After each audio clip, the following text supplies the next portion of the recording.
اور یہاں اپنے ناظرین کو بتائیں کہ پاکپتن میں ڈسٹرکٹ ہیڈ کوارٹر اسپتال کے سامنے صبح سویرے بجلی کے پول میں آگ لگنے کے بعد علاقے میں تاحال بجلی کی فراہمی متاثر ہے، جس پر علاقہ مکین سراپا احتجاج مند ہے۔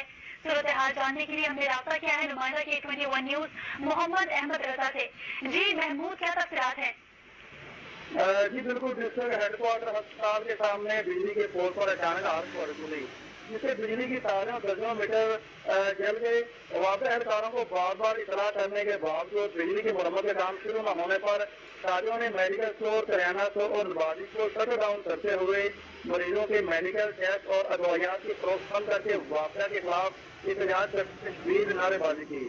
مظاہرین کا کہنا تھا کہ سخت گرمی میں بہت برا حال ہو چکا ہے، مگر وابستہ اہلکاروں نے مرمت کا کام شروع نہیں کیا۔